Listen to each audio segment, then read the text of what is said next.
Pekne vás pozdravujeme zo Žakoviec s farárom Kufom. Neprišla som pýtať od neho o podporu pre mňa v eurovoľbách, ale aby vám vysvetlil, prečo je dôležité ísť voliť v eurovoľbách, ktoré sú iba raz za 5 rokov. Nezabúdajte, že v Nemecku sa schválil zákon, že od 14 rokov si deti môžu meniť pohlavie raz ročne.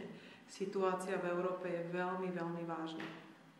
No, presne toto ste mi vzali z jazyka.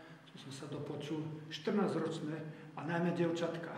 Mám tu skúsenosť niekoľko desiatok, tu prišlo najmä dievčat, uplakaných, urevaných. Pán farár, nevieme, či sme muž, či sme žena.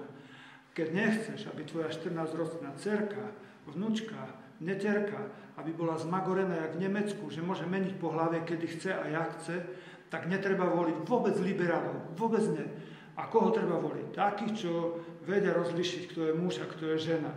Takých, ktorí sú hrdí na to, tie ženy a dievčatá, že sú hrdé na to, že sú ženy.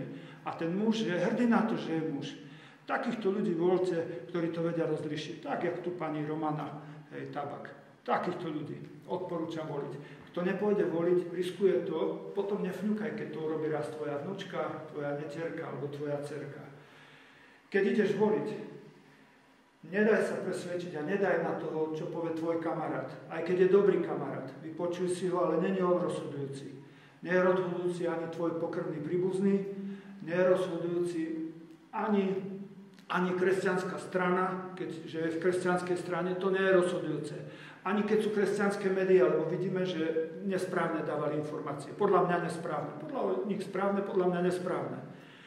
Ty nemáš byť verný ani priateľovi, ani pokrvnému príbuznému, ani kresťanskej strane, ani kresťanským médiám. Máš byť verný Bohu. A Bohu budeš verný vtedy, ak sa verejne postavíš a odvážne za kresťanské hodnoty. Mnohí z tých, ktorých som vymenoval, kresťania ich volili a oni potom v Bruseli zastávali hodnoty liberálne. Vlci v očom ruchu. Takto to hovorím na rovinu. Pozrite si, ako doteraz sa správali k hodnotovým vecam a podľa toho sa postavte k ich voľbám. Odvážne treba povedať, áno, sú aj vlci v ovčom ruchu, ktorí zneužívajú kresťanov len na to, aby po ich chrbtoch sa dostali do parlamentu.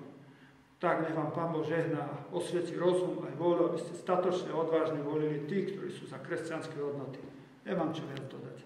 Budeme vás potrebovať a rozhodnite sa podľa seba a rozhodnite sa správne.